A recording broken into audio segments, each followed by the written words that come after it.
Magandang araw po sa inyong muli, mga minamahal po namin mga kaibigan. Kami po ay nagagalak sapagkat sumapit na naman po ang ating programang Oras ng Pag-aaral. Hayaan po natin mga kaibigan at mga taga-subaybay na sa pamamagitan ng programang ito, tayo po lahat ay managana sa biyaya at pagpapala ng ating Panginoon. Ako pong muli ang inyong lingkod, Pastor Ben Casimiro, sa pagpapatuloy po ng ating pagtalakay ng ating ikatlong leksyon ay makakasama natin muli si Pastor Ilyoma. Welcome, Pastor. Salamat, Pastor, na maaari nating ipagpatuloy ang napakahalagang paksa na ating tinatalakay ngayong trimestre at nawa ang patnubay ng Diyos at ng Banal na Espiritu ang ating maranasan sa araw na ito. Tayo po ay dadako na sa ating ikatlong leksyon at ito po ay pinamagatang Pandaigdigang Krisis at ang mga Patriarka. Kung atin pong papansinin ay ang ating pong tinatalakay may kinalaman sa malaking tunggalian na nagpasimula po doon sa langit, na nakaraang linggo naman ay ating tinalakay kung paano ito nakapasok sa halaman ng Eden, at ngayon naman po ay kung paano itong kasalanang nakapasok na ito ay nagpatuloy hanggang sa ating panahon na naging isang pandaigdigang krisis. Subalit, bagamat may krisis, meron pong pag-asa, at yun po ang magandang balita na ating pong pag-aaralan sa leksyong ito. Pero bago po tayo magpatuloy, ay tayo muna po idadako sa ating panalangin. Pangunahan tayong muli ni Pastor Ilyoma. Tayo po ay manalangin. Mapagmahal naming Diyos na nasa mga langit, sa kanakalipas na mga pag-aaral ay kami inyong pinatnubayan ng inyong diwang banal at ang pangunawa ang inyong ibinigay na isang kaloob sa amin at sa aming mga taga-subaybay. Salamat po, Panginoon, na sa puli naming pagbuklat ng inyong banal na salita, ang Banal na Espiritu na siyang kumasin nito ay siya rin magbibigay liwanag sa aming mga kaisipan. Pagpalain ang paksang aming tatalakayin, makita namin ang aming mga kahinaan at ang aming pangangailangan na ikaw ang siyang magsasanggalang sa amin mula sa mga suligi ng kaaway na ipinagkakalob niya sa araw-araw. Bigyan niyo po kami ng pagtatagumpay sa aming pamumuhay upang ikaw ang makilala na Panginoon at Diyos ng aming mga buhay, sa pangalan ng Panginoong Jesus. Amen. Ang atin pong talatang sa Olohin sa linggong ito ay narito sa aklat ng Heneses 28, talatang 15. Aking babasahin. Heneses 28, sa talata pong 15 ay ganito po ang sinasabi. At narito't ako'y sumasa iyo, at iingatan kita saan ka man pumaroon, at pababalikin kita sa lupaing ito, sapagat hindi kita iiwan hanggang hindi ko magawa ang sinalita ko sa iyo. Pastor, napakaganda nitong ating talatang sa Olohin, pero paano ba natin makita ang kaugnayan nito sa paksa na ating pinag-aaralang pandaigdigang krisis at ang mga patriarka? Pastor, ang nagsasalita dito ay ang ating Panginoong Diyos at ang kanyang kausap ay isa sa mga patriarka sa Lumang Tipan na ang pangalan ay si Jacob. At ating mababaybay, kung ating papansin at babasahin ang buong kapitulo ng 28 na ang kapatid na Jacob o ang matandang Jacob ay kanyang dinaya ang kanyang kapatid na si Iso at siya ay sinimulang habulin nitong kanyang kapatid na kanyang dinaya doon sa issue ng birthright. Kaya nga siya ay nagsimulang tumakbo at magtago. At isang araw dumating siya sa dako ng Betel at doon siya ay pagod na nagpahingalay. At doon siya nanaginip. Ang pangungusap na ito na ating iyong binasa ay narinig niya doon sa kanyang panaginip na ang Diyos ay nangungusap sa kanya. Bagamat nagkamali siya, ay papatnubayan pa rin siya ng Diyos. At yung kanyang layunin na nais niyang maganap sa buhay ni Jacob, mula sa kanyang pagiging mandaraya, ay gagawin siyang prinsipe na magiging ama ng bayang pinili ng Diyos, ang Israel, na siyang itinalaga ng Diyos na magdadala ng pabalita ng kaligtasan dito sa kasaysayan ng Lumang Tipan. Okay, napakaganda. At dito makita natin kung paano tayo mananagana sa mga kaalaman, karunungan na ibibigay ng Panginoon. Pero bago tayo magpatuloy, Pastor Ray, paano ipaliliwanag ang kasaysayan ng Biblia o yung Bible history ay tinawag na salvation history o kasaysayan din ito ng pagtubos? Now, maganda yon, Pastor. Gusto kong pansinin natin yung ating paksang tinatalakay sa buong trimestre ay malaking tunggalian. Malaking paglalaban ng masama at ng mabuti. Ito yung isang side. Sa kabilang side nito, tinugon ng Diyos yung hamon ng kaaway na paghihimagsik ng kanyang plano ng pagliligtas. Dahil yun ang paraan para yung tao na nagkasala ay maibalik ang kanyang ugnayan sa Diyos. So, ang banal na kasulatan mula Henesis Kapitulo 3 hanggang sa Apokalipsis 20, ito yung kasaysayan ng kasalanan. Nariyon yung ginawa ng kaaway, ano ang kanyang ginawa sa individual, personal, sa mga mag-asawa, sa mga magkakapatid, sa mga magkakasambahay, sa nasyon, at sa buong sanlibutan. Naapektuhan lahat ito. Pero yung plano ng Diyos na pagliligtas, parang, ang tingin ko rito, Pastor, ay parang isang sandwich. Para makumpleto yung pangunawa natin sa paksang ating tinatalakay, titingnan natin yung malaking overview ng malaking tunggalian na doon sa kabila nito ay ginawa rin ng Diyos yung kanyang paraan ng pagliligtas. Mula sa pagbagsak ni Adan, binigay niya rin yung pabalita ng kaligtasan sa Henesis Kapitulo 3:15. At kung babaybayan natin lahat, at yung ating mga taong pag-aaralan ngayon at sa mga susunod na leksyon, ay ipinakita yung kanilang mga kahinaan. Subalit, mayroong biyaya ang Diyos na sapat para sa kanila at yun yung tinatawag nating kasaysayan ng pagtubos. So, ang tema ng Biblia ay ang kasaysayan kung paano ang Diyos ay nagliligtas. Yan naman ay babae, lalaki, yan man ay may pinag-aralan, yan may hari, yan may alipin. Binibigyan ng Diyos sila ng pagkakataon na pumili ng tamang daan at yun ay ang daan ng pagliligtas ng Maganda, Diyos. Pastor, yung aking nadinig na yun daw salitang history. Ay ito ay his story. Tama yun. Ito yung kwento o kasaysayan o dito makita natin ang Diyos. Siya ang pasimula ng lahat at sa Kanya rin magtatapos ang lahat. Tama yung Pastor. Kasi kung minsan pag yung nagbabasa ng Biblia, biglang parang ang mga hero na nakikita natin ay sila David, sila Samuel, kung sino-sino pang mga lalaki at babaeng narorito. Pero papansinin natin, sa likuran ng kanilang karanasan, naroon ang Diyos na may panukala at siya'y nagliligtas at ginagamit niya ang mga taong ito para maging daluyan ng pagpapala at ng kanyang biyaya para sa iba. Parang ito rin Biblia, no? Makita natin na iba't ibang mga may akda, yung sumulat, ano? Pero sa likod nito, actually ay naroon ng Diyos. Tama yun. Na naging kasangkapan lamang niya ang bawat sumulat nito. So sa banal na kasulatan ay palagi natin siyang makikita. Sapagat ito rin buong Bibliang ito ay kanyang kasaysayan. Ang kasaysayan ng pagtubos. Magmula doon saan tayo mahulog sa kasalanan hanggang saan tayo maibalik na sa kanyang kalagayang wala ng kasalanan. Tama yun, Pastor, nang ang tao ay mahulog sa pagkakasala. Alam natin, nakaraling pinag-aralan natin ang pagbagsak sa kasalanan ni Adan at ni Eva. Nagkaroon na ng mga paikot-ikot na buhay ang kanilang karanasan. Paano ba ito nangyari? O ano ba itong mga paikot-ikot na lamang na karanasan o buhay nitong mga tao? Now, tatandaan natin na ang may akda ng pagkakasala, ang dyablo, ayaw niya na tayo'y mapabuti. Kaya nga, nais niya na ang tao ay masira ang kanyang relasyon unang-una sa ating Diyos na nasa langit. Ikalawa, sa kanyang sarili. Ikatlo, sa kanyang kapwa at sa buong sansinukob, pati ng mga nilalang ng Diyos. Kaya nga, ang nais niya, unang-una, tayo'y magkaroon ng rebellion, yung paghihimagsik, yung paghihimagsik natin sa Diyos. Ayaw nating sumunod. Kaya nga, pati sa tao, ayaw sumunod sa kapwa, tao, sa mga namamahala, sa mga magulang, nakikita natin ito.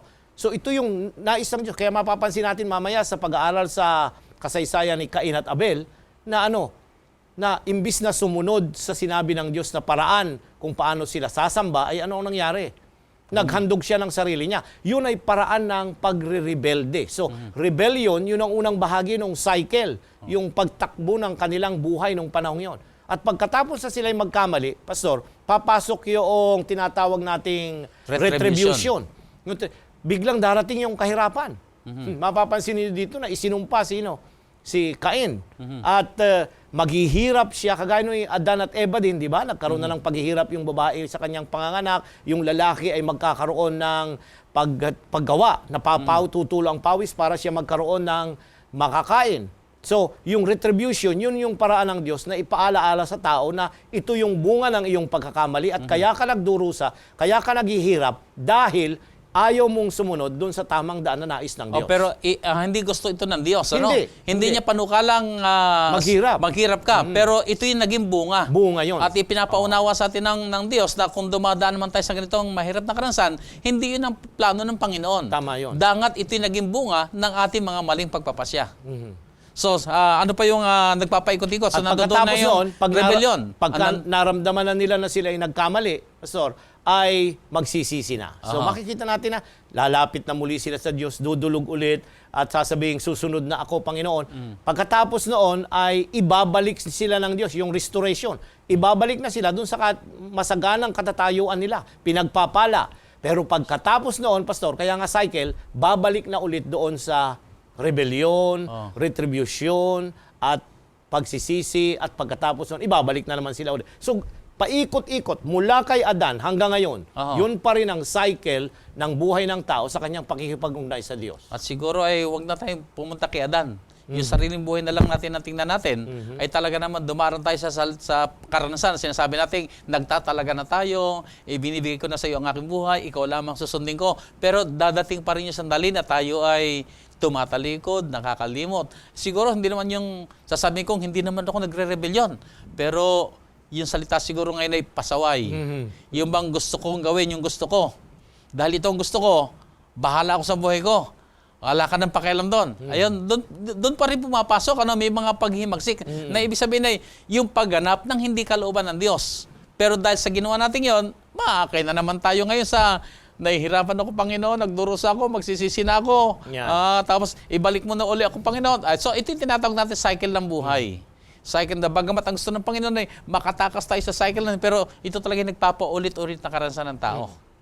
So, sa kasaysayan ni Cain at Abel ay paano ang kasalanan nakaapekto sa relasyong pangkapwa-tao? Kapitulo 4, Pastor, ng Genesis. Ating baybayin ang kasaysayan ng dalawang magkapatid. Okay? Sila yung unang mga anak na ipinagkaloob ng Diyos kay Adan at Eva. So, ang Kapitulo 4, napakaganda Kapitulo 4, 4 pa lang ang tao sa balat ng lupa. Si Adan, si Eva, si Cain, si Abel. Tama-tama. Pero dito nang naganap ang pinakamalaki at unang pagkamatayan sa balat ng lupa. At ang gumawa nito ay kadugo pa niya, ang kanyang kapatid. Siguro magandang baybayin natin, Pastor, at Sige. basahin. 1 hanggang 15. At nakilala ng lalaki si Eva na kanyang asawa. At siya'y naglihi at ipinanganak si Cain. At sinabi, nagkaanak ako ng lalaki sa tulong ng Panginoon. At sa muli ay pinanganak ang kanyang kapatid na si Abel. At si Abel ay tagapag-alaga ng mga tupa. Datapwat si Cain ay mangbubukid ng lupa. At nangyari nang lumalakad na ang panahon, ay nagdala si Cain ng isang handog na mga bunga ng lupa sa Panginoon. At nagdala rin naman si Abel ng mga panganay ng kanyang kawan at ng mga taba ng mga yaon. At nilingap ng Panginoon si Abel at ang kanyang handog. Datapwat, hindi nilingap si Cain at ang kanyang handog. At nag-init na mainam si Cain, at namanglaw ang kanyang mukha. At sinabi ng Panginoon kay Cain, bakit ka nag-iinit? At bakit namanglaw ang iyong mukha? Kung ikaw ay gumawa ng mabuti, di ba ikaw ay mamarapatin? At kung hindi ka gumawa ng mabuti, ay nahandusay ang kasalanan sa pintuan, at sa iyo'y pahihinuhod ang kanyang nasa, at ikaw ang papanginoon niya. At yaoy sinabi ni Cain sa kanyang kapatid na kay Abel. At nangyari, nang sila'y nasa parang ay nagtindig si Cain laban kay Abel na kanyang kapatid, at siya'y kanyang pinatay. At sinabi ng Panginoon kay Cain, saan naroon si Abel na iyong kapatid? At sinabi niya, aywan ko, ako ba'y tagapagbantay sa aking kapatid? At sinabi niya, anong iyong ginawa? Ang tinig ng dugo ng iyong kapatid ay dumadaing sa akin mula sa lupa. At ngayon sinumpa ka sa lupa na siyang nagbuka ng bibig na tumanggap sa iyong kamay ng dugo ng iyong kapatid. Pagbubukid mo ng lupa ay di na ibibigay mula ngayon sa iyo ang kaniyang lakas. Ikaw ay magiging palaboy at habas lupa sa lupa. At sinabi ni Cain sa Panginoon, ang aking kaparusahan ay higit kaysa mababata ko.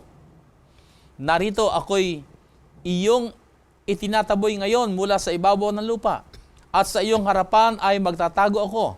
At ako'y magiging palaboy at hampas lupa. At mangyayari na sino mang makasabong sa akin ay papatayin ako. At sinabi sa kanya ng Panginoon, dahil dito'y sino mang pumatay kay Cain ay makapitong gagantihan. At nilagyan ng Panginoon ng isang tanda si Cain. baka siya'y sugatan ng sinumang makakasumpong sa kanya. Pastor, napakabuti ng iyong mga binasa, subalit sa banal na kasulatan, ang Kapitulo 4, ang ikalawang kapitulo na nagpapakita ng resulta ng kasalanan pagkatapos na ang tao'y mahulog sa pagkakasala. At dito makikita natin na hindi lang sila magkaibigan, kundi sila'y magkapatid. Aapat lamang na ang tao sa balat ng lupa ng panahong iyon. Si Adan, si Eva, si Cain, at si Abel. Subalit nasira ang relasyon ng buong sambahayan sapagkat nagkaroon sila ng mga ibang mga pakiramdam, yung negative na emosyon na nainggit. Sino? Si Cain. At dahil doon sa kanilang pag-offer at pagsamba ay nasira yung kanilang ugnayan. So nakita natin yung pagpasok ng kasalanan ay talagang walang sinasanto kahit kapatid yan. Pag pumasok ang inggit, ang inggit talaga yung merong kasabihan na ang inggit ay talagang papatay kahit sino man ang kanyang makainggitan. Tama yun, Pastor. Maaring hindi sa ating panahon, maaring hindi literal na pagpatay, pero maaring sa pamamagitan ng mga pananalitang mahalay ay para na rin tayo pumapatay. Kaya nga dito, Pastor, kagaya ng iyong tanong, ay nasira ang ugnayan. At hindi ang nawala pa ang buhay. Hindi lang yung relasyon ang nasira, kundi nagwakas ang buhay ng isang lalaki na nagtitiwala sa Diyos. Pansinin natin, ang nawala ay yung nagtitiwala sa Diyos. Kaya nga may mga ibang mga nagsasabi na yung masamang damo, siya pang mahaba ang buhay. At yung mga namumuhay na may pagsunod sa Panginoon, sila yung nawawala. Kasi sila yung naisasakripisyo. Kagaya ng sabi ng ating leksyon, titingnan natin, kasi parang ang daming mga kamatayan dito sa ating leksyon. Pinahihintulutan ng Diyos yun. Pero titingnan natin na ito yung resulta ng malaking paglalaban. At sa paglalabang yaon ay ang gusto ng dyablo, kunin at kitilin ang buhay. Pastor, siguro yung magandang ipaunawa natin sa ating mga taga-subaybay. Hindi kasi malino na ipakita ng detalye yung talagang kapangunahin dahilan bakit ginawa yon ni Cain. Ay dahil lamang sa kanilang mga paghahandog. Ay yung isa tinanggap, yung isa hindi, ay gano'n na kagad. So paano ba natin masabing humantong sa ganung kalagayan? Now, Pastor, kaya nga sa pasimula, hindi ba ang paraan ng pagliligtas ng Diyos ay sa pamagitan ng kordero? Diniscuss natin yun last week. Kaya nga, pagkatapos na ang tao ay magkasala at palabasin sa halamanan ng Eden, nagpasimula na silang maghandog upang makita nila yung paraan kung paano sila tutubusin at ililigtas ng Diyos. At yun ay yung sakripisyo ng kordero o yung lamb na papatayin. At dito mapapansin natin na ang kordero o yung hayop ay yun ang inhandog ni Abel. Pero si Cain ay hindi siya naghandog. Mga bunga ng pinakamagagandang mga harvest ng kanyang mga tanim, ang kanyang ipinagkaloob, subalit ang kulang ay dugo. Okay, so ibig sabihin, Pastor, dito nakita natin yung rebellion ay narito nang kay Cain. Sapagkat ang panukala ng Panginoon, kung ang tayo magkasala, gagawasan ng mga paghahandog. At ang ihahandog niya, yung tupa na may dugo na ibubuhos, na hindi sumasagisag sa ating Panginoon. Tama yun. Pero sapagkat sa isang magsasaka, ang wika niya, kung ano yung gusto ko, pili na lang ako ng pinakamabuting halaman, yun ang aking ihandog. So, hindi niya sinunod yung plano ng Panginoon at dito nga pumapasok yung salitang pasaway. Hindi niya sinunod yung panukala ng Panginoon. At nang tanggapin ng Panginoon naman yung handog ni Abel na ayon sa panukala ng Panginoon, ay nandoon naman ang kanyang inggit. Ba't yung kanya lang tinanggap at yung kanya hindi tinanggap? Alam naman din niya na hindi yun ang panukala ng Panginoon. Tama yun. So makita natin dito ipinamukha rin ng Panginoon kay Cain na ang kanyang ginawa ay hindi tama. Tama yun. Pero sa halip na siya ay magsisi, dito nga papasok, Pastor, yung sa pagdating ng kasalanan o yung pagbagsak ng tao sa kasalanan, si Adan at saka si Cain ay merong magkahalintulad na karansan. Meron din silang magkaibang naging pagtugon. So pwede ba pakipaluwanag mo ito, Pastor? Ating tingnan, Pastor, nung si Adan ay magkamali. Pagbalikan natin, Kapitulo 3, ang talata ay 9 at 10. At tinawag ng Panginoon Diyos ang lalaki at sa kanya sinabi, "Saan ka naroon?" At sinabi niya, "Narinig ko ang iyong tinig sa halamanan at ako'y natakot, sapagat ako'y hubad at ako'y nagtago." Narito ang unang nangyari. Hinanap siya ng Diyos at siya'y tumugon na hindi siya nagsinungaling. Hindi siya nag-alabay, nagdahilan kung ano man ang bakit siya wala doon sa harapan ng Panginoon. Kundi tinanggap niya na siya ay natakot, siya ay hubad, kaya nga siya ay nagtago. Now, kung titingnan natin ang reaksyon naman ni Cain, kakaiba naman. Kapitulo 4, talatang 9. At sinabi ng Panginoon kay Cain, saan naroon si Abel na iyong kapatid? At sinabi niya, ayawan ko, ako ba'y tagapagbantay sa aking kapatid? Dito, hindi niya tinanggap kung ano talaga ang nangyari. Inilihim niya sa Panginoon, bagamat alam ng Panginoon itong bagay na ito. Mapapansin natin, ang similarity ay ang Diyos ay nagtatanong. Hindi dahil hindi niya alam, Pastor, kundi nais niya na tayo'y lumabas at maging open. Kagaya nung, kasi pag tayo ay nagkakasala, ang gusto niya, come and reason with Him. Tayo ay makipagtalastasan sa Kanya at buksan natin ang ating mga sarili So, at ating mga kahinaan. Ang pagtatanong ng Panginoon ay hindi sapagkat hindi niya alam. Ang kanyang pagtatanong ay upang masiyasat natin ang ating mga Ating sarili sarili. at maunawaan natin ang ating kalagayan at ipahayag ito sa harapan ng Panginoon. Tama yon. Pero si Cain ay hindi.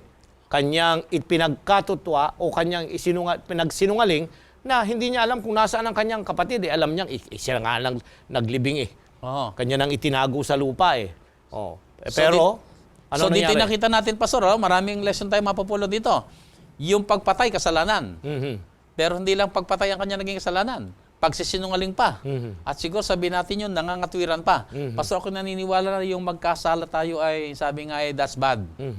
Pero yung mga ipapangatwiran pa natin, Yung ating pagkakamali. yung ating pagkakamali, ay that is worse. Pero kung minsan, ganun ang reaksyon ng tao eh. Kung maaari pang irasunan yung ating kamalian, ay gagawin pa natin. Kasi ayaw na talaga ng tao na tanggapin na nagkamali. At hanggat maaari, meron pa tayo maituturo. Ayan. Ayan, so nakita natin ang kasalanan kung paano gumagawa, inaakay tayo sa pagpatay, inaakay tayo sa mas mahirap na kalagayang idinidepensa pa natin yung ating ginawa. At nangangatwiran pa si Cain dito na, tagapagbantay ba ako ng aking kapatid?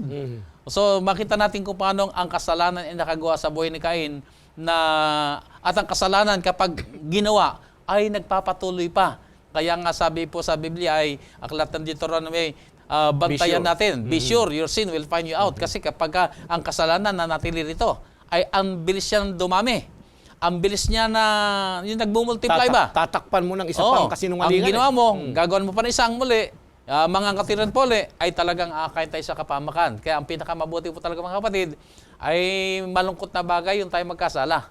Pero ang pinakamabuti pa rin talaga ay ang lumapit tayo sa Panginoon at ikumpisal natin ating mga kasalanan sa halip na tayo mga tuwiran pa. O kaya'y magturo pa. At sabing, hindi lang naman akong gumawa nito. Ginagawa rin ng iba yan. So, yung po ay napakahirap na karansang hindi tayo maaakay sa kaligtasan, kundi maaakay tayo sa kapamakan. So, Pastor, pagpatuloy pa natin ang ating pag-aaral, paano ang pag-asa ng pagtubos na hayag kay Adan at kay Eva pagkaraan na ang kanilang dalawang anak ay nawala? Okay. Nawala. Kasi dito natin nawala sapagkat yung si Abel ay pinatay at ito naman si Cain ay naglagalag na. Ay napakahirap na karansan niya sa buhay ng mag-asawa. Naiwan yung mag-asawa. So ano ang kanilang paano ipinahayag ng Panginoon ang pag-asa sa kanila sa ganong karansan? Pastor, hindi sila pinabayaan ng Panginoon. Sa Kapitulo 4:25 ay binigyan sila ng isa pang pagkakataon ng Panginoon na magkaroon ng supling. 25. Ganito wika, 4:25 ng Henesis. At nakilalang muli ni Adam ang kanyang asawa at nanganak ng isang lalaki at tinawag ang kanyang pangalan na Seth, sapagkat anya'y binigyan ako ng Diyos ng ibang anak na kahalili ni Abel, sapagkat siya'y pinatay ni Cain. Ayan, Pastor, dito ay pinagkalooban siya ng anak.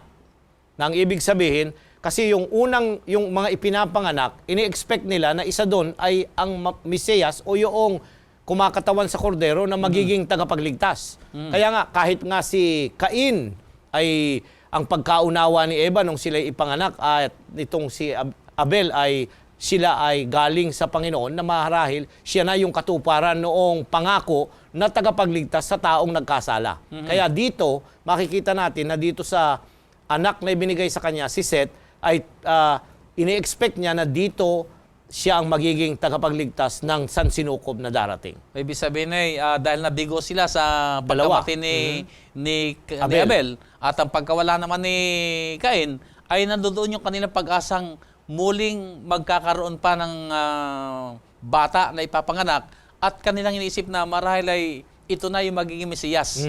Yun ang kanilang pag-asa noon. Pero Tama yun, Pastor. of course, tayo ngayon nag-aaral ng Biblia ngayon, nakita natin, yun ay sa huling kapanahon pa darating ang binhi na ipinangako na siya magiging tagapagligtas. Tama yun, Pastor. Paano naman ang malaking tunggalyan na hayag sa baha ay yung tinatawag natin sa panahon na ni Noe, ay lumaganap na. Nakita natin, nagpasimula kay Adan at Eva, nagkasala sila, at narito naman ngayon ang magkapatid na pinatay yung isa, ay naging malawakan ito at naging pambuong sanlibutan na. Dumami na ang tao. Dumami. Kung paano dumami yan ng ganong kabilis ay talagang ibang pag-aaral na yun. Pero tunghayan natin dito ngayon na yung kasalanan nagpasimula sa langit, nagpatuloy sa halaman na Eden, at naging pandaigdigan ngayon ay makita natin ngayon na ang Panginoon na kailangan gumawa ng malaking baha. So paano natin titingnan dito ngayon yung paksa nating malaking tunggalian na hayag sa pamamagitan ng baha? Sa Kapitulo 6, Pastor, ating tunghayan, ng Genesis Kapitulo 6, ang talata ay 1 hanggang 13. At nangyari nang magpasimula na dumami ang mga tao sa balat ng lupa at mga kaanak na mga babae, na nakita ng mga anak ng Diyos na magaganda ang mga anak na babae ng mga tao, at sila'y nangagsikuhan ng kani-kanyang asawa sa lahat ng kanilang pinili. At sinabi ng Panginoon, ang aking espiritu ay hindi makikipagpunyagi sa tao magpakailanman, sapagat siya may laman, gayon may magiging 100 at 20 taon ang kanyang mga araw. Ang mga higante ay nasa lupa na mga araw na iyon. At pagkatapos din naman na makasiping ang mga anak ng Diyos sa mga anak na babae ng tao, at mga kaanak sila sa kanila. Ang mga ito rin ang naging makapangyarihan ng unang panahon ng mga lalaking bantog. At nakita ng Panginoon na mabigat ang kasamaan ng tao sa lupa. At ang buong haka ng mga pag-iisip ng kanyang puso ay pawang masama lamang na parati. At nagsisi ang Panginoon na kanyang nilalang ang tao sa lupa at nalumbay sa kanyang puso. At sinabi ng Panginoon, lilipulin ko ang tao na aking nilalang sa ibabaw ng lupa, ang mga tao at gayon din ang hayop, at ang mga umuusad at ang mga ibon sa himpapawid, sapagat pinagsisihan ko na aking nilalang sila. Datapot si Noe ay nakasumpong ng biyaya sa mga mata ng Panginoon. Ito ang mga lahi ni Noe. Si Noe ay lalaking matuwid at sakdal noong kapanahon na niya. Si Noe ay lumalakad na kasama ng Diyos. At nagkaanak si Noe ng 3 lalaki, si Sem, si Cham, at si Japet. At sumama ang lupa sa harap ng Diyos, at ang lupa ay napuno ng karahasan. At tiningnan ng Diyos ang lupa, at narito, sumama, sapagkat pinasama ng lahat ng tao ang kanilang paglakad sa ibabaw ng lupa. 13. At sinabi ng Diyos kay Noe, ang wakas ng lahat ng tao ay dumating sa harap ko, sapagat ang lupa ay napuno ng karahasan dahil sa kanila. At narito, sila'y aking lilipuling kalakip ng lupa. Pastor, narito ang kagaya ng sabi natin, dumami na ang mga tao. Subalit, yung pansinin dito ay lahat ng tao, yung pangungusap na ginamit ay lahat ng tao ay nagkaroon na ng kasamaan sa kanilang puso at diwa. At hindi lamang yun, ang buong lupa ay nabalot ng kasamaan. Kaya nga, sa talatang mapapansin natin, sa talatang 6, ay nagsisi ang Panginoon na kanyang nilalang ang tao sa lupa na lumbay sa kaniyang puso. Narito, nalungkot ang Panginoon kasi mas marami ang mga taong hindi sumunod sa Kanya. Mas gusto nila yung kalayawan, kagaya ni Cain, hindi nila nais na sundin yung nais ng Diyos na paraan ng pagsunod sa Kanya. Kaya nga, mas marami ang nawaglit at nawala. At dito, hindi pa hihintulutan ng Diyos na tuluyang masira at dalahin sa pagkakasira ang tao. Kaya nga, binigyan niya ng wakas. Dito sa Kapitulo 6, ang naging panukala ng Diyos ay magkaroon ng isang pansanlibutang baha. Kaya yung topic natin, marami na ang tao, kaya ang kanyang naging paraan doon sa retribution, ayan, ay yung pansanlibutang baha na kanyang ipinagkaloob, pero tinawagan niya sino? Si Noe. Gusto ko yung talatang 8, Pastor Basahin natin, Kapitulo 6, talatang 8. Datapot si Noe ay nakasumpong ng biyaya sa mga mata ng Panginoon. Ito yung kauna-unahang ginamit yung salitang biyaya sa banal na kasulatan, Pastor. Napakaganda, ano? Ano ba yung biyaya? Ang Diyos ay nagkakaloob ng walang bayad. Nagbibigay ng paraan para ang tao'y maibalik ang kanyang ugnayan ng tama at sa kanyang kapwa magkaroon siya ng tamang ugnayan. Nais ng Diyos na manatili ito sa atin. Kung minsan ang nakikita rito sa kasaysayan ito, yung nilipol ng Diyos. Parang ang higpit ng Diyos. Parang napakabagsik niya. Pero yung kadahilanan na pinuksa niya yung mga tao na ayaw sumunod sa kanya, ay dahil na ayaw niya na ang lahat ay mapasama sa pagkasira. Kaya nga pinahintulutan niya ng, hindi naman bigla ito nangailangan ng ilang taon, 120 years na nangaral si Noe. At doon samantalang siya'y gumagawa ng daong, nangangaral siya ng daan ng katwiran. Kaya nga kung babaybayin natin sa Bagong Tipan ay ginamit yung si Noe ay mangangaral ng righteousness, ng katwiran. Samantalang yun, pinakikita niya kung paano nila pwedeng sundin ng Diyos at maging marangal sila at matuwid sa harapan ng Diyos. So, dito naman ngayon, Pastor, makita natin yung paglilipol na ginawa ng Diyos sa lahat ng mga tao. Kasi binanggit natin ito, at alam natin ang kasaysayan ng Biblia ay 8 lamang yung naligtas. Bagamat tama yung sinabi mo, Pastor, 120 years na si Noe ay nangangaral upang kung magkagayon, mapahamak ang mga tao at sila magbalik loob sa Diyos at upang sila maligtas. Pero 8 tao lamang, yung kanyang pamilya lamang ang siyang naligtas. Now, dito nakita natin ngayon ang baha ay gumawa ng paglipol sa mga buhay ng mga tao. Now, ipaliwanag natin kung paano ang paglilipol ng buhay at pagpapatawad ng Diyos sa kasalanan ay magkatulad. 2 bagay, Pastor. Kung hindi tayo aalis sa kasalanan, tayo ang lilinisin ng Diyos. Ang tao ang kanyang lilipulin, kagaya ng panahon ni Noe. Pero kung aalis tayo, yung blotting out, tatanggalin niya yung ating mga kasalanan, mananatili tayong buhay at may pag-asa ng buhay na walang hanggan. Baybayin natin ang kapitulo 7, kapitulo 7, ang talata ay 4, Pastor, ng Genesis. Sapagkat 7 araw pa at paulanan ko na ang ibabaw ng lupa ng 40 araw at 40 gabi. At aking lilipulin ang lahat na mga buhay na aking nilikha sa balat ng lupa. Did you notice? Lahat. Kaya nga yung ginamit ng Diyos ay kung paano niya nilipol ang mga tao, ito yung paraan ng kanyang paglilinis. Kasi sino ba ang makasalanan? Nasaan ba ang kasalanan? Nasa atin. Nasa atin. Kung ayaw nating umalis doon, di kasama tayong malilinis. Ganon din pagdating doon sa yung sinasabag nating impyerno, yung paghukom sa katapusan ng sanlibutan, bakit ang tao'y kinakailangan dalahin ng Diyos doon? Hindi kinakailangan tayo mapasama sa mga mapupunta sa impyerno. Malibang ang kasalanan ay nasa hindi atin. naalis sa ating mga puso at sa ating mga buhay. Ito mga minamahal ng mga kaibigan, isang napakalaking hamon po sa atin lahat. Na alam po natin ang magaganap sa huling kapanahunan. Kung paano naganap sa panahon ng pagbaha, sa panahon ni Noe, ito'y mauulit sa huling kapanahunan na mayroong lilipulin ng Diyos. Hindi sapagat siya ay isang malupit ng Diyos, kundi siya isang mahabagin at makatuwirang Diyos. Subalit kung ang kasalanan ay hindi natin aalisin sa atin, ay tiyak ang kalagayan ng kasalanan. Ito'y pupuksain. Kung ang kasalanang pupuksain ay nasa atin, ay di makakasama tayo sa pupuksain. Subalit kung ang kasalanan ay mahiwalay sa atin, kung magkagayon ngayon, makita natin ang pagliligtas ng Diyos. Amen. At tayo magtatagumpay. So, napakahalaga mga kaibigan na ating pong palagi ang siyasatin ng ating mga sarili at tiyakin po natin na bawat sandali, ang kasalanan ay hindi po maghari sa atin, ang kasalanan ay ating kamuhian, ang kasalanan ay hindi nakakalugod sa Diyos. Ang kasalanan ay hayaan po natin mga kaibigan, hindi maging bahagi ng ating buhay. Bagamat tayo nagkakasala. Tama yun. Bagamat tayo nahuhulog kuminsan sa kasalanan. Bagamat kuminsan tayo nagkakamali. Pero hindi iyon ang ating buhay kay Kristo. Amen. Kaya kung malaman natin ang ating kasalanan, huwag na po tayo mga tuwiran. Huwag na tayong gumawa pa na magturo pa ng iba. Karaka-raka tayo po'y lumapit sa paanan ng Panginoon at ito rin ang kanyang nais. Kung sino man ay magkasala, ay meron tayong tagapamagitan, ang ating Panginoong Hesus, na siya ang ating tagapagligtas. Pagpatuloy po natin ang ating pag-aaral.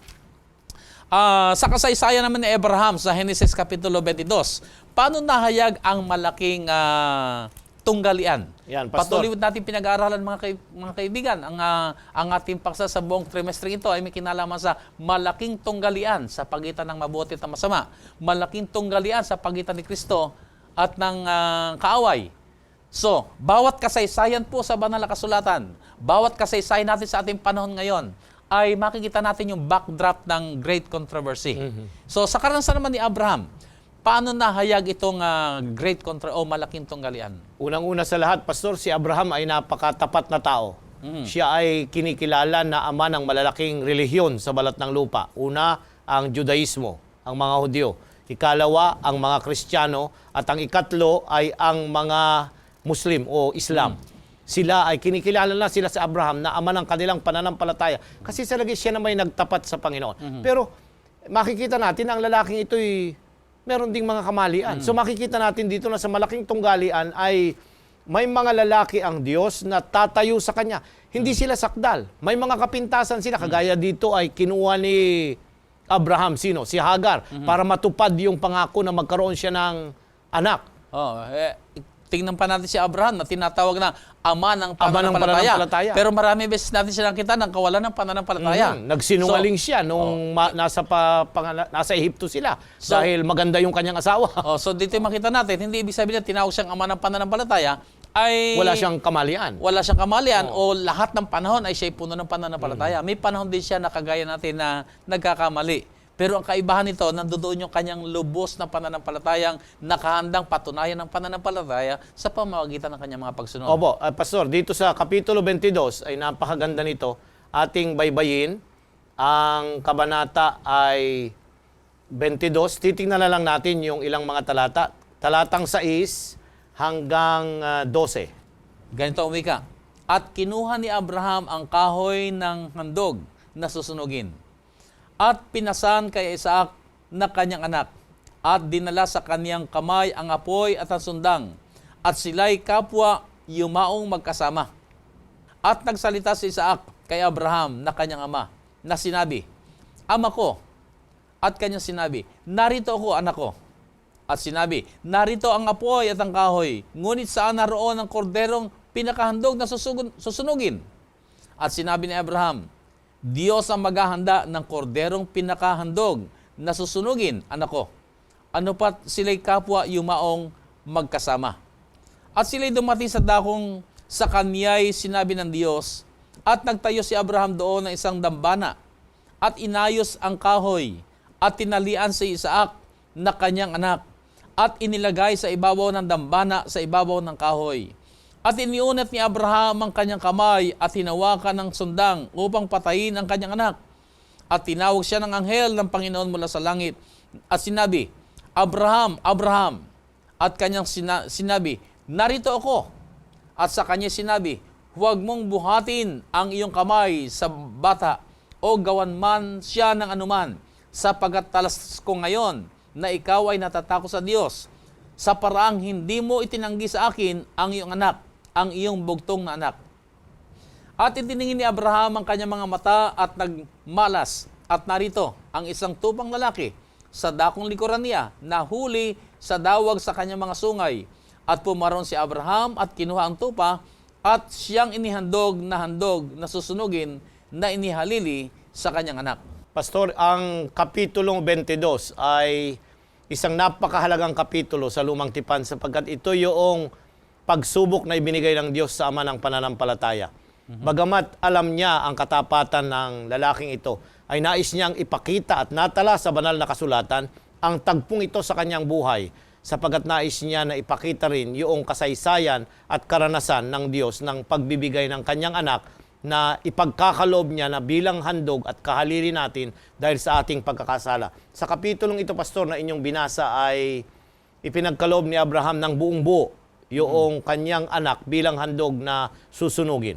Sapagkat nais niya na makita ng lahat ng tao at ng buong sansinukob, pati ng mga anghel na naghimagsik, na ang Diyos ay ang kanyang mga tagasunod ay kaya nilang gawin ang kanyang nais gawin din, ang ipagkaloob ang kanyang bugtong na anak. Sa ibang salita, Pastor, ay dito sa dakilang tunggalian, ay bahagi rin ito yung ang Diyos din ay gagawa ng mga pagsubok sa kanyang mga lingkod upang makita ng sansinukob, sa pamamagitan ng pagkakatalang ito sa Biblia, ay nalaman natin ngayon kung paano ito si Abraham ay nagtapat sa Diyos, siya nagtiwala sa Diyos na maging yung kanyang bugtong na anak ay handa niya ibigay alang-alang sa Panginoon. Tama yun. Yun ang bahagi yun ang panukala niya na nais maunawaan ng lahat na ang Diyos ay hindi niya ipagkakait ang kanyang anak sapagkat ito ang daan para ang tao'y maibalik doon sa tamang ugnayan sa Kanya dito sa malaking paglalaban ng masama at ng mabuti. At dahil sa ginawang ito ni Abraham, ay dito siya tinawag na ama ng Ama ng pananampalataya. pananampalataya.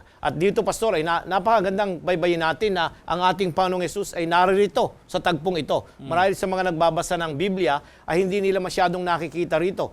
Yung nagsalita dito na anghel ng Panginoon. Yan, yung terminolohiyang yun ay terminolohiyang hindi po ito ordinaryong anghel. Ito yung prinsipe ng mga anghel, yung Okay. arkanghel. Siguro magandang maipaunawa natin sa ating mga taga-subaybay kasi ginamit siya salitang anghel na para bagang ito yung literal na anghel na, Na mga yung mga nakapalibot. inuutusan lang na Pero yung lumilipad. salitang anghel dito, kung titingnan natin sa original, ay messenger.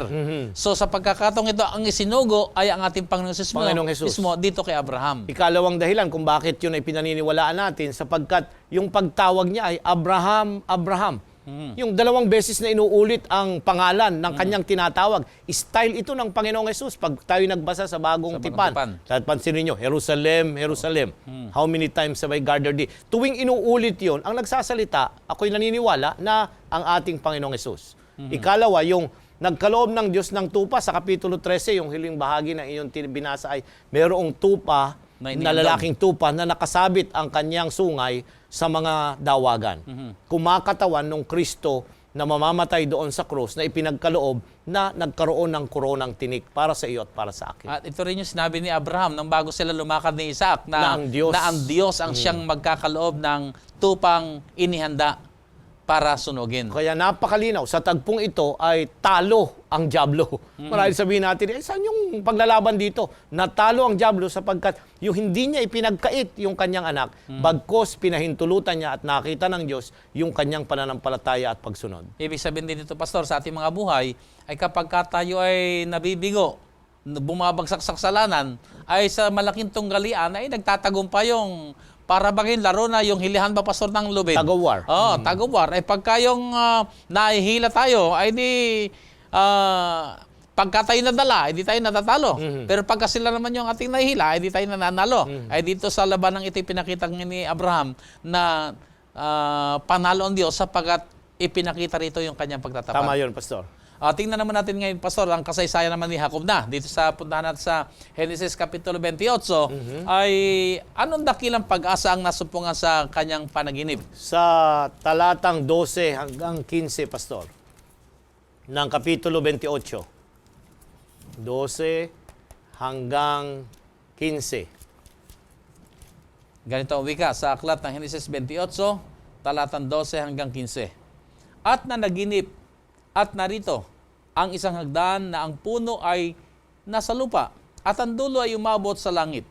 At narito, ang mga anghel ng Diyos na nagmamanhik manaog doon.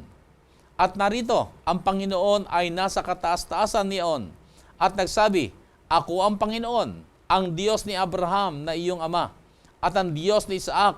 Ang lupang kinahigaan mo ay ibibigay ko sa iyo at sa iyong binhi. At ang iyong binhi ay magiging parang alabok sa lupa.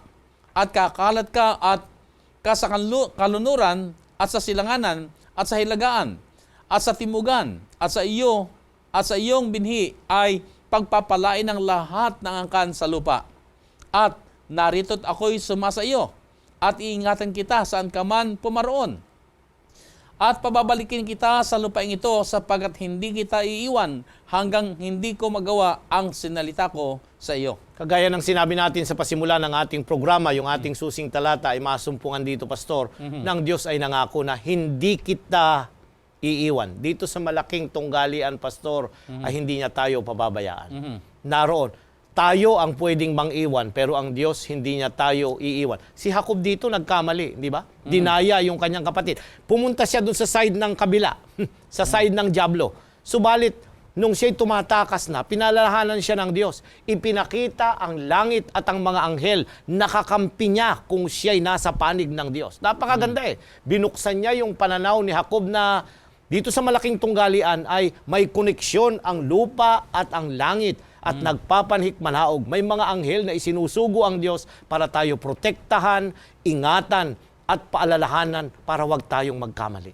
Siguro maganda, Pastor, makita natin muli sa background ng Great Controversy, no? Na mayroong labanan sa pagitan ng mabuti at masama, sa pagitan ni Kristo at ng Diablo. At dito'y binabalingan ng Diablo ang mga sumusunod sa ating Panginoon. Tama yun. At tayo'y pinipighati at tayo pinapadaan sa mahirap na karanasan. Pero dito nga nagaganap yung sinabi mo na ang Panginoon ay may pangako na hindi niya tayo iiwanan. So bagamat tayo sinasalakay ng kaaway, pero tandaan natin, nariyan ang Diyos at nakahanda tayong ingatan. Tama yun, at kung Pastor. may mga nagaganap mga pastor, halimbawa, parang digmaan din. May casualty.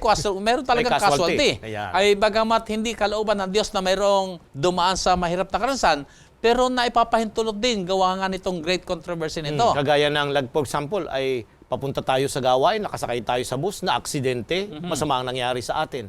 Ay nangyayari yun. Pero hindi yun kalooban ng Diyos. Ang kalooban ng Diyos ay tayo ay matapat na maglingkod sa Kanya, ay tuwan-tuwa ang kaaway dahil yun ang Kanyang panukala. Sirain yung ating pagtatapat at pati yung ating mga mahal sa buhay. Hindi ba? Kung minsan ay nagtatanong na pagka may nangyari sa atin, bakit pinahintulutan ng Diyos? Di ba? Marami na tayong napuntahang mga namatayan na ganyan, tinatanong. Mga mananampalataya.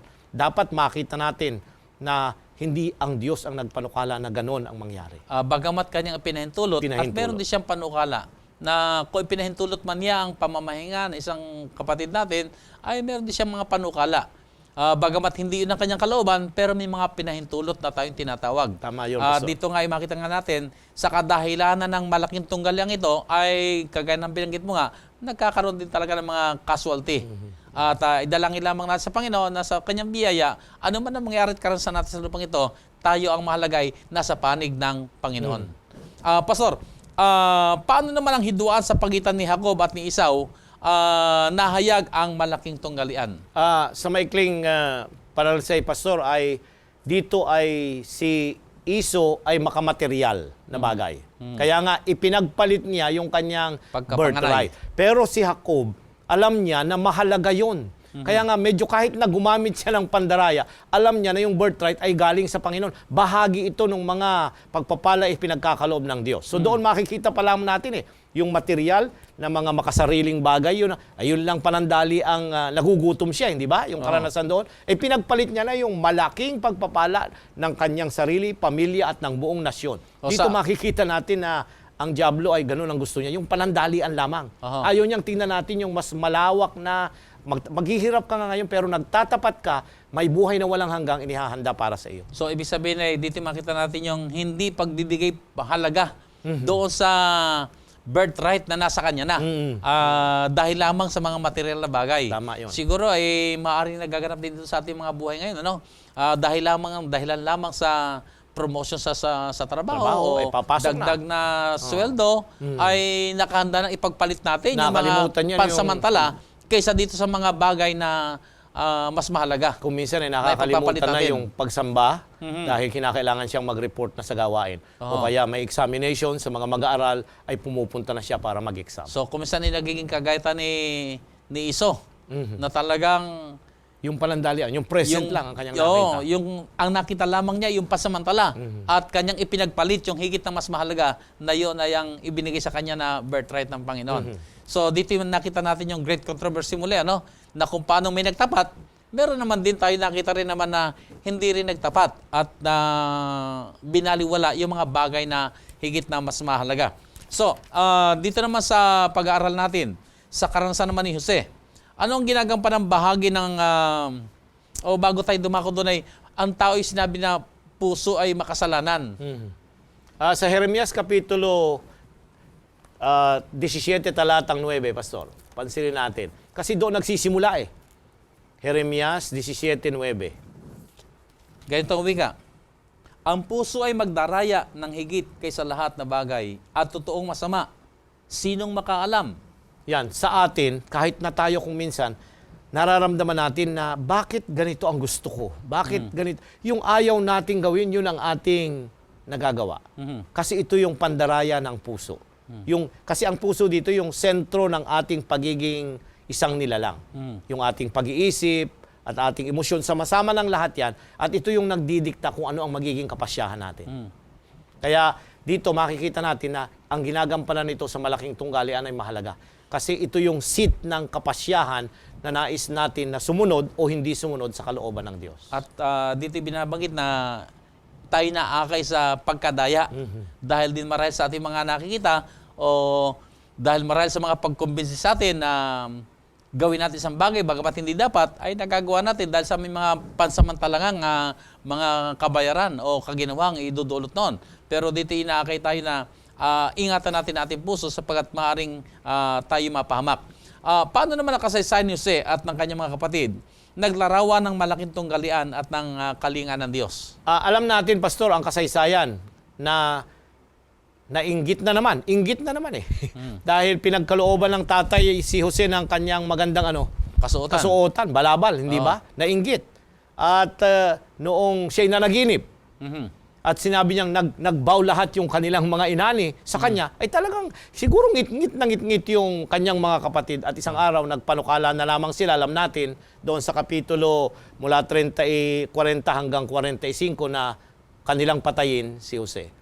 Pero si Ruben, naki-intervene na sabi, wag na nating patayin, ipagbili na lang nila. Kasi ipinagbili na slave, dinala doon sa Ehipto at naging alipin ni Potiphar. At doon, siya'y tinukso, alam natin, na napakaganda ng picture. Pero yung struggle ng malaking tunggalian ay nakita. Nagtapat si Jose. Hindi siya nagpatalo sa tukso ni Potiphar, pero nabilanggo siya. Pero yung paraan ng kanyang pagkabilanggo, yun ang naging susi para makilala niya yung dalawang alalay ng paraon. Natatandaan mo yung gumagawa, nag-aanda ng pagkain, tinapay, at yung At nung after 2 years, diba, 2 taon, nakakalimutan na siya nung maibalik yung isa at yung isa ay pinatay sangayon sa kanilang panaginip. Naalala siya nung managinip ang paraon at siya'y ginawang ikalawang tagapamahala sa karyan ng Ehipto. Nung magkita-kita na sila ng kanyang mga kapatid, napakaganda nung 45, Pastor, na ating baybayin ng Genesis. At yun ang gusto kong tingnan natin na ito yung panukala ng Diyos na dapat nakikita natin na sa lahat ng mga nangyayaring masama at mabuti sa ating buhay na kanyang pinahihintulutan ay napakaganda na nanggaling ito sa bibig ni Jose, 45:4 hanggang 11. At sinabi ni Jose sa kanyang mga kapatid, lumapit kayo sa akin, isinasamo ko sa inyo. At sila'y lumapit. At kanyang sinabi, ako'y si Jose na inyong kapatid, na inyong ipinagbili upang dalhin sa Ehipto. At ngayon huwag kayong magdalamhati o magalit man sa inyong sarili na inyong ipinagbili rito, sapagkat sinugo ako ng Diyos sa unahan ninyo upang magadya ng buhay. Sapagkat may 2 taon nang ang kagutom ay nasa lupain, at may 5 taon pang hindi magkakaroon ng pagbubukid o pag-aaniman. At sinugo ako ng Diyos sa unahan ninyo upang papanatilihin kayong pinakalahi sa lupa at upang iligtas kayong buhay sa pamamagitan ng dakilang pagliligtas. Hindi nga kayo ang nagsugo sa akin dito, kundi ang Diyos, at kanya akong ginawang ama kay Faraon at Panginoon sa buo niyang bahay at tagapamahala ng buong lupain ng Ehipto. Magmadali kayo at pumaroon kayo sa aking ama at sabihin ninyo sa kanya, ganito ang sabi ng inyong anak na si Jose, ginawa akong Panginoon ng Diyos sa buong Ehipto. Pumarito ka sa akin, huwag kang magluwat. At ikaw ay tatahan sa lupain ng Gosen. At malalapit ka sa akin, ikaw at ang iyong mga anak, at ang mga anak ng iyong mga anak, at ang iyong mga kawan, at ang iyong mga bakahan, at ang iyong buong tinatangkilik. At dooy kakandilihin kita, sapagkat may 5 taong kagutom pa. Baka ikaw ay madukha, ikaw at ang iyong sambahayan, at ang lahat ng iyo. At narito, nakikita ng inyong mga mata at ng mga mata ng aking mga kapatid na si Benjamin, na ang aking bibig ang nagsasalita sa inyo. Pastor, narito, dapat magalit si Jose, hindi ba? Yung natural lang eh. Nahirapan ka, ipinagbili, naging alipin, nabilanggo. Pero ang sabi niya, hindi kayo ang nagdala sa akin dito sa Ehipto. Ang Diyos ang nagdala. Nakita niyo yung malaking panukala ng Diyos dito sa malaking tunggalian. Ginagamit ang iba para parusahan tayo, para sirain yung panukala ng pagliligtas. Pero ang sabi niya, pinadala ko rito para iligtas ang inyong mga anak, ang inyong mga ari-arian, dahil may taggutom na darating. Hindi nakita yon.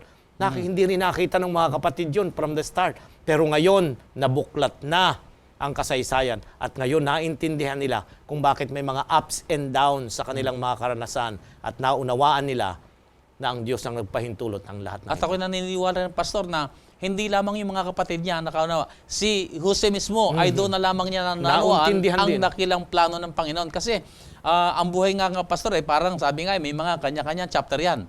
Ay mukhang yung sunod-sunod na chapter sa buhay ni Jose talaga mahirap. Pero ang kagandahan dito ay kung titingnan natin sa dakilang tunggalian o malaking tunggalian ay may plano ang Diyos sa ating mga buhay. Kung dumadaan man tayo sa iba't ibang karansan at ipinapahintulot niya, may plano ang Diyos. Kasi kung tayong man yung nasa kalagayan niyo ay sasabihin natin, ay sunod-sunod na ito, Panginoon, sobrang na ito. Pero natutunan ni Jose ang magtiwala sa Diyos. Amen. At ibinigay sa kanya naman ng Panginoon ang katiyakang siya isa sa kanya. Ganon din naman sa ating panahon. Tayo dumadaan din sa iba't ibang mga pagsubok. Narito pa rin tayo sa background ng great controversy. Pero naroon din ang pangako sa atin ng Panginoon, ako'y Hindi palagi tayo sumasa iyo hanggang sa kahulihang bahagi ng sanlibutan. Sa dulo ng sanlibutan. So huwag tayong mawawala ng pag-asa dahil may plano ang Diyos at sa dakilang tunggaliang ito, sa malaking tunggaling ito sa pagitan ng mabuti at masama, sa bandang huli ay makita natin tayo ang siyang nagtagumpay Amen. at ang Diyos ang siyang manluluwalhati. Paso sa ating pag-aaral ay paano ba ang pangako ng buhay na walang hanggan makakatulong sa atin na tayo ay lumakas sa pananampalataya maging sa mga panahon na mahirap. Yan, Pastor, napakaganda nun. Ano? Kasi lahat naman tayo na mananampalataya dumadaan sa mga pagsubok. Hindi po exempted ang mananampalataya sa mga kahirapan, kamatayan, aksidente, sakit. Hindi po tayo nai-insulate pagka tayo naging Kristiyano o sumunod sa Panginoon. Hindi.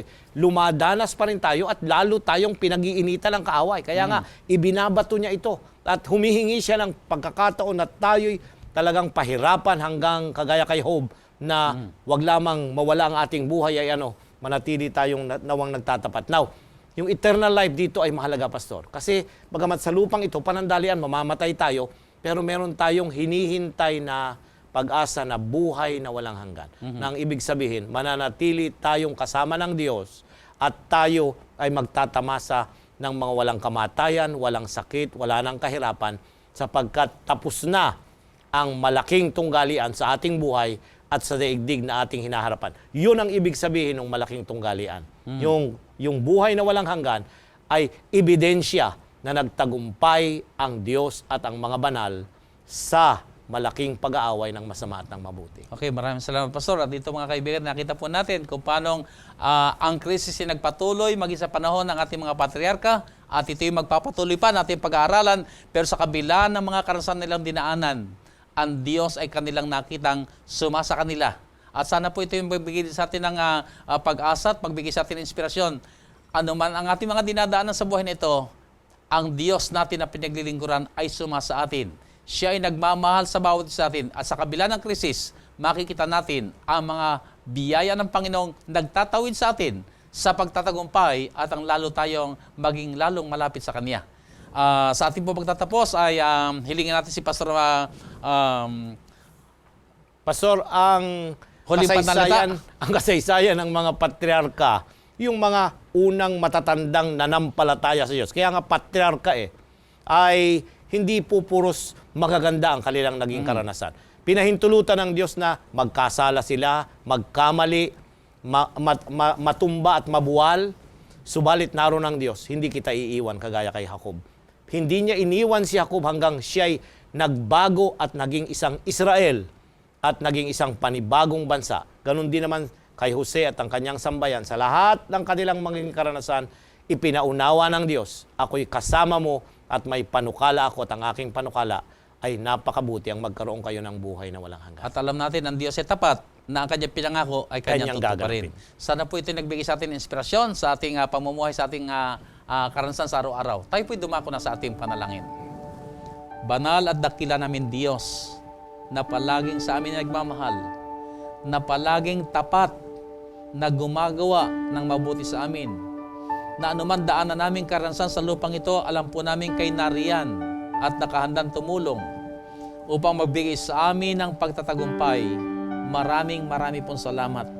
Muli, Panginoon, samantalang aming napag-aralan ang mga karanasan ng mga patriarka, kami po, Panginoon, ay naakay na lalo lamang magtiwala sa inyo.